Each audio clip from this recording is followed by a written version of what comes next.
आज निर्धार मेळाव्याच्या निमित्तानं आपण सगळे या ठिकाणी उपस्थित झालेले आहात। लोकसभेच्या निवडणुकीला आता खऱ्या अर्थानं सुरुवात झाली आणि आजच आपल्याला बातमी सगळ्यांना कळाली, उमेदवार जाहीर झाले, आपल्या समोरचा प्रतिस्पर्धी जाहीर झाला आणि खऱ्या अर्थानं लढाईला सुरुवात झाली। खरं म्हणजे दुपारीच आपल्याला कोल्हेकुई ऐकू आले असेल,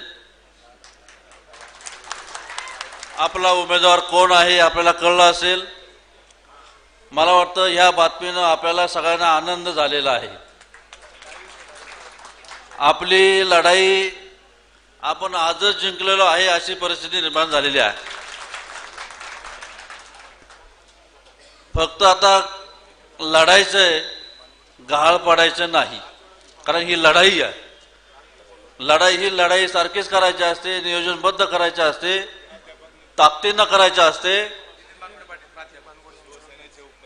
शिवसेनेचे सन्माननीय उपनेते प्राध्यापक नितीनजी बानगुडे साहेबांचं या ठिकाणी आगमन झालेलं आहे। त्यांचं सर्वांनी टाळ्या वाजवून स्वागत करावं। त्यांना विनंती,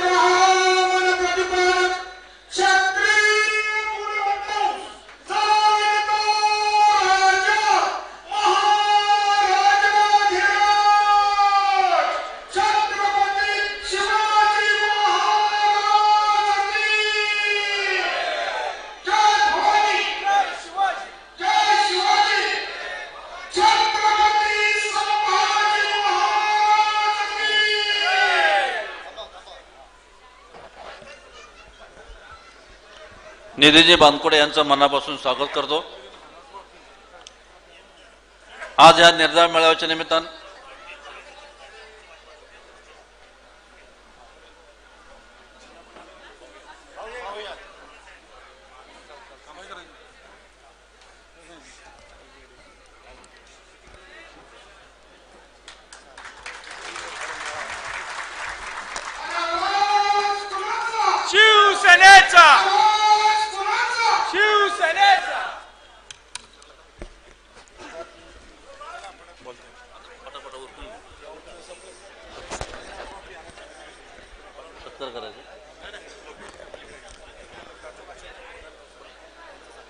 खऱ्या अर्थानं निवडणुकीच्या खेळाला आता सुरुवात झालेली आहे।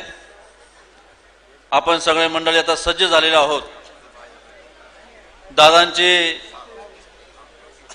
3 वेळा हॅट्रिक झाली आणि आज नवीन ग्राउंड तयार झाले, नवीन मैदान सुरू झाले आणि आता दादांचा चौकार मारायचा ही जबाबदारी सगळी आपल्यावरती आहे। ही जबाबदारी आपण सगळ्यांनी आता स्वतः स्वीकारलेली आहे आणि आज सकाळपासून आपण जो माहोल पाहतोय, तो माहोल पाहता आज सकाळपासून जे आपण युवकांचा सर्वसामान्यांचा जो पाठिंबा पाहतोय, चौकार मारल्याशिवाय आपण थांबत नाही, ही गोष्ट खरी आहे। विशेषतः महाराष्ट्राच्या वातावरणामध्ये आपण आज तिकीट वाटपाची जी गडबड चालली आहे, मला वाटतं विरोधी पक्ष भांबावलेल्या अवस्थेमध्ये आहे। जेव्हा व्यक्ती भांबावतो तेव्हा नक्की चूक करतो आणि ती चूक आपल्या पथ्यावर पडते, हे आजचं जिवंत उदाहरण आहे।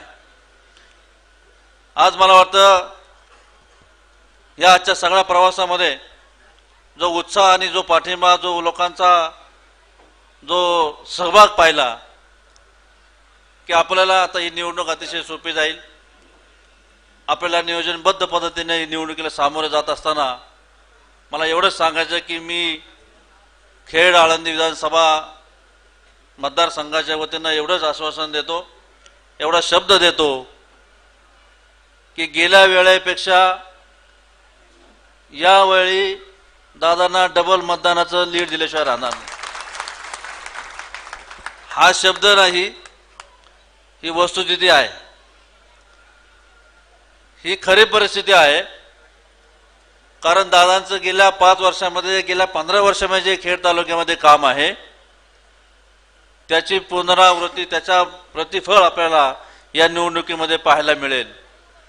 आजपर्यंत आपण पाहतो की कोणताही खासदार, कोणताही लोकप्रतिनिधी खासदार या पदावरचा लोकप्रतिनिधी लोकाभिमुख एवढा लोकांपर्यंत पोहोचलेला कोणी अजून आम्ही पाहिलेलं नाही.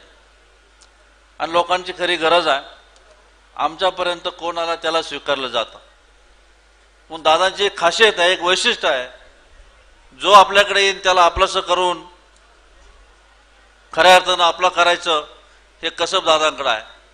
आज आपल्या समोर जे उमेदवार आहेत, आता पहिल्यांदा त्यांची ओळख करून द्यावी लागेल, भेटायचं कुठं हे सांगावं लागेल. मला वाटतं आता ते 2-3 गोष्टीचा फायदा घेत असतील. आपल्या जे व्यक्तिरेखा टीव्हीच्या माध्यमातून आपण पाहतो,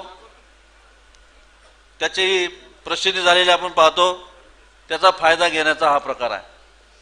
मला वाटतं आता समोर येताना संभाजी महाराजांच्या रूपामध्ये आलं तर बरोबर आहे, तरच ओळखता येईल, तसं काय ओळखता यायचं नाही.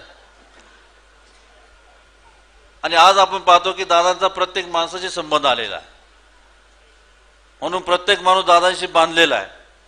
हा आपण त्यांना सडेतोड उत्तर देण्याची आज गरज आहे. आणि म्हणून खोटं लई वेळा बोललं, जास्त वेळा बोललं, अगदी खरं वाटतं, परंतु खरे आणि खोटेपणाची स्पष्ट करण देणं आपलं आज गरज आहे. आणि मला वाटतं की या निवडणुकीमध्ये आपण सगळे सज्ज झालेलो आहोत. मी आपल्याला पुन्हा एकदा धन्यवाद देतो की आजपासून खरी लढाई सुरू झाली. 29 तारखेला मतदान आहे, 9 तारखेला आपण फॉर्म भरणार आहोत, नाही का? 29 तारखेपर्यंत म्हणजे जवळजवळ 1.5 महिना आहे.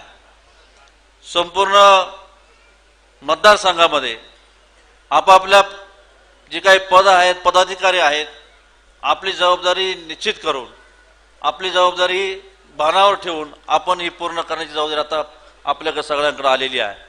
मला वाटतं पक्षाची आता आदेशाची वाट न पाहता आपापली जबाबदारी निश्चित करून आपण पूर्ण करावी एवढीच अपेक्षा आहे. आणि म्हणून मी आज खेड तालुक्याच्या तमाम जनतेच्या वतीनं या ठिकाणी आश्वासित करतो की खेड तालुक्यामधून अधिकचं लीड दिलं जाईल. त्यासाठी आम्ही सगळे तयार आहोत. तालुक्याच्या वतीनं आम्ही सगळे पदाधिकारी तयार आहोत. येत्या निवडणुकीमध्ये आता बऱ्याचशा वेळा भाषणं होतील, बऱ्याच वेळा काही कार्यक्रम होतील, त्यामध्ये अधिक स्पष्ट आम्ही बोलणारच आहोत.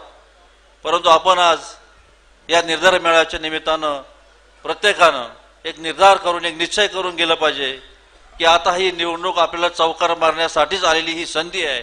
ही संधी आपण डावलू नये.